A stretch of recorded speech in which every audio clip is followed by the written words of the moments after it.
Hey everybody, and welcome to Thursday morning. It is the Coffee Run live with me because it's my page. It would be weird being live on someone else's page. So this morning, Thursday morning coffee runs are all about something around how to. So how to do something, or really that's kind of what we're looking at. So today I was thinking that I was going to talk with you about business models and your pricing structure and what that looks like, and I guess the pros and cons of a whole bunch of things that I've seen play out particularly over the last 6 or 7 years when it comes to pricing, the model that you choose, and all that kind of thing. So let's get stuck into it. Now, if you're listening to the replay on this, make sure you please let me know that you're listening, and it'd be really awesome to have that feedback. And when you're joining live, then ask away. If you've got any questions, let me know. So I was reading a post last night. I couldn't sleep. I ended up having an extra coffee yesterday, which is always a rookie error. I know exactly what's going to happen. It's going to result in me not sleeping very well. And I was watching the thread of a question that got asked. So there was a lady that put up a question that said, I don't want new people. I just need somebody who knows marketing, who knows Facebook ads, to answer me some questions. And she said that she's got this program that is about helping parents get their babies to sleep, right? So, for those of you who've got kids, I don't know about you, but I know for me what it was like when my children didn't sleep, like when they were babies. It was really freaking devastating.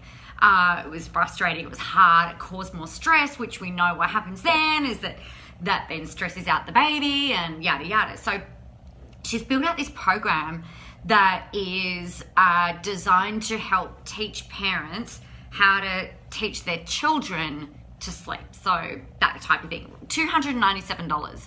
And to me, she said there was 20 or 25 instruction videos. I'm like, wow, this is so needed. This is really, really needed. There are about 20 odd questions or comments from people underneath that, slamming her around her pricing, saying to her, basically pitching her, telling her to reduce her staff. This is what other people are doing. This is what her competitors are doing. I'm just bloody hell, no. I completely disagreed with everything that was in there. And I'm just you know what? I actually put the comment in there. I wrote, stick to your guns around your pricing. You will find people who pay. If you want to talk about it, then, let me know. But I see this happening all the time, where people question their pricing and their value based on maybe launching a couple of campaigns where people may or may not buy.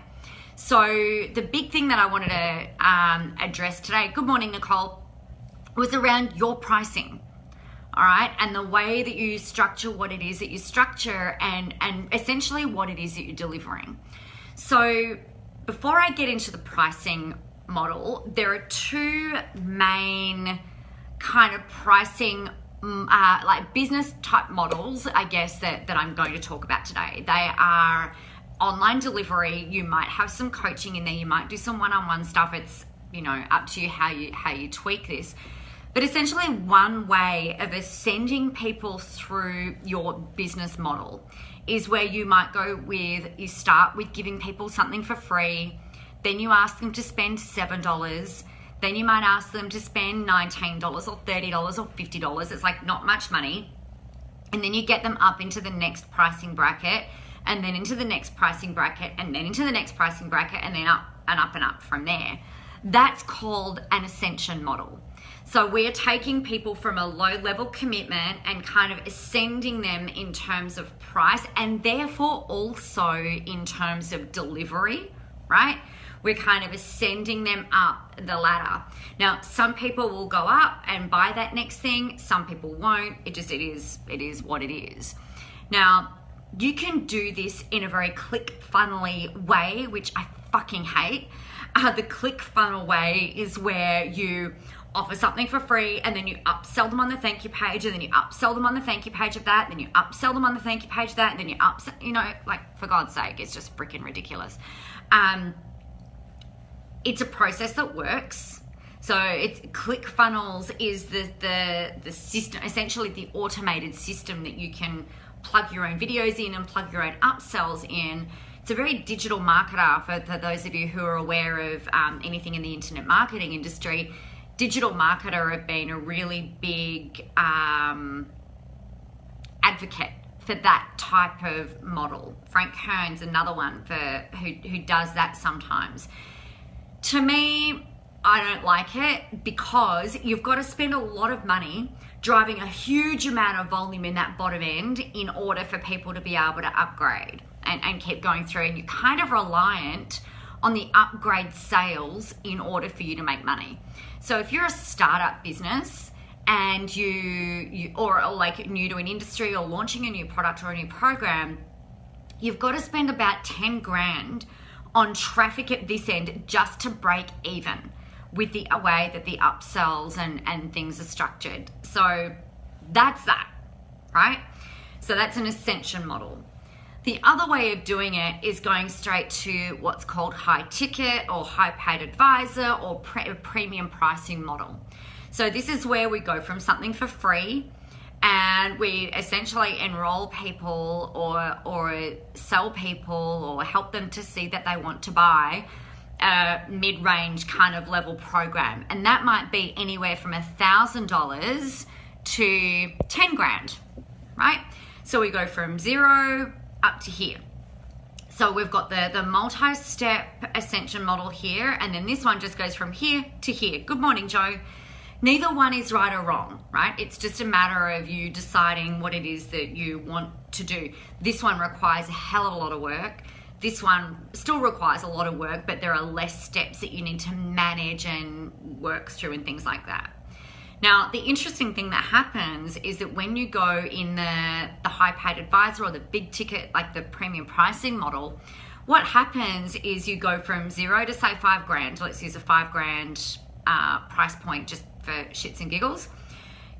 20% of the people that buy in at this level here will upgrade into something else higher with you. So that might be into a retreat, it might be into one-on-one coaching or consulting, like whatever that is from there. The big thing, good morning, Melissa. The big things that you need to remember, whether you're building an ascension model or like that goes up in stages, or whether you're building a premium pricing model, people, number one, need to see the value in what it is that you're doing. Okay, that's the very first thing. And that is they need to see that you're able to help them and that you're able to solve their problem, right? So Melissa, it might be around people have just got that they're filing their receipts in a shoebox and then they go to their bookkeeper, their accountant, and they're just like, whoa, you know, and then they don't know how to manage money. They're paying too much money in tax, this, that, and the other. So they need to see throughout the whole process how you can solve their problems. And I know I'm preaching to the converted. Jo, she's a piano teacher and she wants to really completely disrupt the piano training industry or the music industry, because you don't have to sit there and practice scale after scale after scale after scale, getting your fingers wrapped in order to learn how to play the piano better, right? Or even learn how to play the piano. So the big problem that she's solving is around you don't need to spend 6 to 12 months of going to piano lessons before you can play a freaking song. Yeah. So it's important that your audience sees the value in what it is that you're doing. And then this brings us back to the pricing conversation. So there's a couple of ways of working out how much you are willing and how much you're going to charge. The first thing that I always think about if I'm rolling out a new program or a new service or something like that, but the very first thing I think about is, well, how much am I willing to do this for? That's usually the first thing. And what's the minimum that I'm willing to do this for? And it might be 5 grand. Good morning, Myrna. It might be 10 grand. It might be 50 grand. It might be $1,000. It might be $37. Whatever. How much are you willing to do this work for? And then we can sort of reverse engineer that and go, all right, well, what is my body telling me that I should price it at? So your logical brain might say, yeah, it has to be $297. But then when you're talking about your offer with your audience, You've got to feel it in your body that you can say with absolute certainty, with no faltering in your tone, with no second guessing, that the investment for my program is $297, and be able to almost stare down the barrel of a camera or a conversation, or be so certain that if they're not willing to pay that, then you are willing to walk away. So this lady that I was talking to you about, the sleep training lady, I'm like, if I'm a sleep deprived mother who is taking a bit of time off work in order to have the baby and spend time at home raising the baby, $297 to save my freaking sanity is a no-brainer. The comments in this thread last night were like, oh, you know, you might be talking to single mothers, or maybe these mothers are on maternity leave and they don't have any money. And I'm like, dudes, like, you don't want to market to broke people. Broke people can't afford to pay you $20, let alone $297. All right, so we've got to be thinking about who your ideal person is, how much you have decided you're willing to do that work for, and be able to stand there with absolute certainty, really grounded and strong. The investment for my program is blah, blah, blah, blah, blah. So a way to test this is using what I call the price calibration test. So what you'll do, you won't be able to see my feet, but essentially what you do is you're gonna have your feet hip width apart, really nice and grounded on the floor. You're gonna have your hands by your side. Ideally, you'll be doing this in front of someone else. So this kind of looks like, move my chair back. I've got all my filing on the floor. Don't tell anyone. So you're nice and grounded, right? And you will be saying, ideally with someone watching you, or you can do this in front of a mirror if there's no one that you trust to do this with you. And you'll say, the investment for my program is $50. So we start nice and low, and then you're going to work your way up. So the investment for my program is $50. The investment for my program is $100. The investment for my program is $200. Now, what you'll start to notice as you're going up in increments with your pricing, you might start to notice, or the person watching you will see your physiology change. So maybe your hands kind of flicked out, or your ankle might move, or your voice might catch. That's the indication of you being able to charge that dollar value. Now, your logical brain might be at $297, but if your physiology shifts and you kind of get a little bit uncomfortable at around the $150 mark, you will never, at this moment, you won't make a sale at $297, because your body is telling you that you don't even believe that you can command that price, or that you can ask for that price, or that people are willing to pay that. So you've got to do the logical brain, do the unconscious brain stuff as well, with a bit like muscle testing. And then you'll make the decision around what it would need to be. So if your body's like 150 and your logical mind's like 297, you might bring it in at $200, right? Just like, this is no brainer. At $200, this is no brainer. For some of you, I know it might be 10 grand that your body goes funky and you wanted the pricing at 15, or 5 grand and you wanted the pricing at 7. So start off at that, hey Myrna, start off at the price that's maybe just a little bit more than what your body tells you, but not necessarily at the price that your logical brain is kicking in. The second big thing that I want to remind you about is that there are always going to be people who will give you feedback on what your pricing should be. Now, I say phooey to them. You don't want to crowdsource. How much do you think my program is worth? How much would you charge? How much would you pay for this? Like, what do you think that this is worth? Because if you do that, number one, you're getting feedback from people who are never going to buy your stuff probably anyway. They are probably not your market. They are probably not your niche of people. And they have they're not trying to do this maliciously, but they insert their own beliefs. They insert their own value essentially on what it is that you're doing. So like there were women in this group, like I said, that I was looking at last night. There were women in this group who were like, well, you know, back when I had my baby, blah, blah, blah. Now to me, I remember I put myself, when I was reading that post, I was like, and we were watching our pennies when I was on maternity leave, but like all 3 times, but particularly over my middle child, she didn't sleep very well. She slept brilliantly up until about 5 months, and then was a horror head till about, I reckon it wasn't until she was just past 1, you know, that she kind of became good at sleeping again. So to me, I'm like, man, you know, if I could, I bought books and they didn't really help. If there was someone that I could pay $300 to, that I could learn how to settle my kid, and I knew that I was going to have another one, then that would have been worth $297, probably 10 times over, because my sanity is worth more than that. My sleep was worth more than that. My whole attitude, my marriage, you know, everything. I'm not a nice person if I haven't slept very much.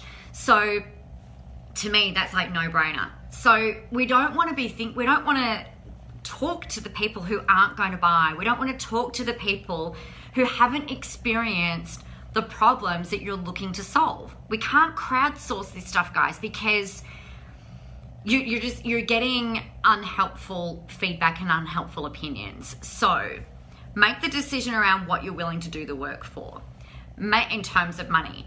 Make the decision. Do the body calibration test, the price calibration test, to see what your physiology tells you. Now, in this woman's example, I haven't spoken to her, but let's say that her body told her it should be $2,000. Then, you know, $297 is a freaking no-brainer. If she's going out to market with that, then that's awesome. You don't have to charge the amount that your body tells you that you could charge. It just helps you to get in that physical stance and know energetically that there is a whole bunch of value in there in order for you to say the price that you want to say. So I hope that this makes sense, guys. Please let me know. That'd be great. And if you've got any questions about it, let me know. That'd be awesome as well. I'm also just a really big advocate for not looking at the pricing of your competition. Thanks, Dallas. Don't worry about what anybody else is charging. Like, who cares? Who cares what anyone else is charging? It's absolutely, completely irrelevant. You've just got to make sure that you're putting as much value in there as you can possibly put in there in order for you to achieve the outcome that you're wanting to achieve, in order for you to be able to command that price and things like that. So just to recap for those of you who are joining a little later in this morning, right at the start, I was talking about having an ascension model versus a premium pricing or a high paid advisor model, a business model. So an ascension model is where we start like from something for free and maybe sell something for $7, then $27, then $47, and then, you know, going all the way up from there. You still have to have that pricing calibration really clear in your head as well, right? We can't just go, oh, yep, I'm gonna go do this model and that's awesome, and, you know, $7, you know, no brainer. We don't want to feed people bullshit either. And I think that's and I'm sure that all of you watching are not going to do that. What we have to make sure is having a level of awareness around the fact that so many people have been burned, particularly over the last few years, with this $0 to $7 to $37 to $97 to $197 to $500 to $1,500. Everyone is expecting to be upsold. And I saw a comment on my page yesterday, or it might have been Tuesday, around this person bought a book, and in the video where they were pitching the book, they were like, oh, I'm not going to pitch you, I'm not going to try and sell you something else, and then they did. You know, it's just really, it's people are so wary, and this is in business to business and business to consumer, right? So ascension models are kind of like like toning a fine line. So just make sure that you've got as much value in there as you can. The high paid advisor model gives you, or the premium pricing model gives you a lot more scope to help people really deeply and individually, or in a one to few type scenario versus trying to serve and help the masses. Your free stuff can do that for you. Okay, awesome. So Claire Louise Roly Holy. I'm not sure what that means. I hope that means that you're with me and that it was making sense. So that is that for us today. It is Thursday the 14th of June, and that's our how-to little video for today, which is kind of a bit more of an instructional video today. Hope you guys all have a beautiful and amazing day. If you have any questions about this, please let me know, type them in, and I'll make sure that I answer them for you. If not, in the comments, certainly in Q&A Wednesday. Tomorrow it's Celebration and Insight Friday. So every week we wrap up the week with your biggest insights, your biggest celebrations, the awesome things that have happened for you this week. I share mine as well. So you get to learn from the stuff that you've been through, as well as from the stuff that I've been going through. So, oh, that's my friend's Facebook name. Okay, cool. Okay. All right. Well, oh, is that the person that I'm talking about? No, I don't think so. All right, have a great day. Any questions, let me know. Otherwise, go kick some ass and have fun doing it.